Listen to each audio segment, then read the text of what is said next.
During the economic lockdowns of 2020, as traditional jobs vanished overnight, millions of people turned to a relatively new subscription-based platform to make rent.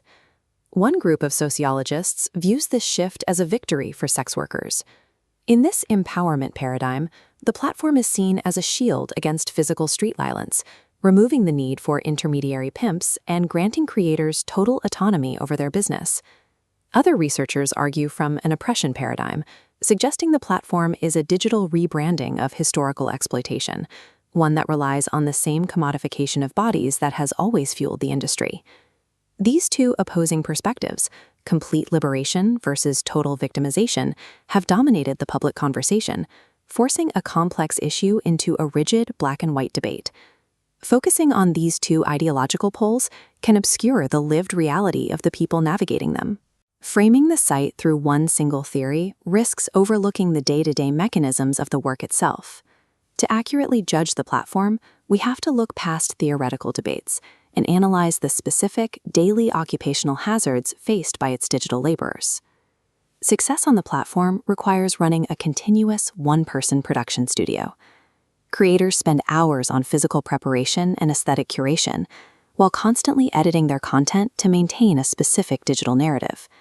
But the heaviest workload is often psychological. Sociologists refer to this as emotional labor, a requirement for workers to actively manage their feelings and projected personality to keep customers satisfied. On a subscription platform, selling media isn't enough to secure long-term income. Creators have to sustain intense parasocial relationships, memorizing subscriber details and acting as digital therapists for a paying audience.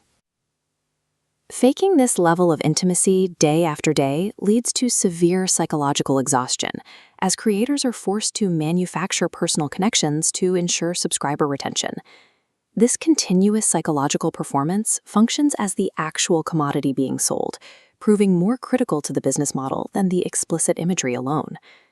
While working behind a screen eliminates the threat of physical street violence, it introduces a new set of platform-enabled security threats. One major hazard is capping, where paywalled content is illicitly recorded and distributed for profit. This frequently escalates to doxing, the weaponization of a creator's private identity, broadcasting their home address or legal name without consent. For those who turn to the platform to pay bills while keeping their work private, the constant threat of exposure destroys the initial promise of anonymity and safety. Even without a physical intermediary, the architecture of the platform enables a decentralized, pervasive form of workplace harassment that follows creators into their private lives.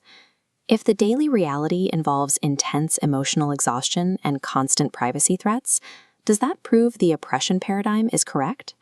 According to academic findings, a creator's experience is determined less by the platform's code and more by the financial motivations that drove them to log on. For a marginalized creator who entered the platform out of economic desperation, every stolen video or privacy breach represents a life-altering threat to their survival. Contrast that with the experience of a wealthy, established creator who uses the platform strictly for supplemental income or personal expression. Celebrity participation, like Bella Thorne earning $1 million in her first 24 hours, illustrates the extreme financial disparity that exists on the same platform.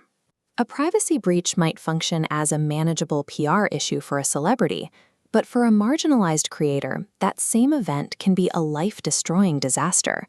The platform functions as an amplifier for the inequalities of class, race, and gender that exist before a creator even logs on. Seeking a single platform-wide verdict misses the point. These intersectional differences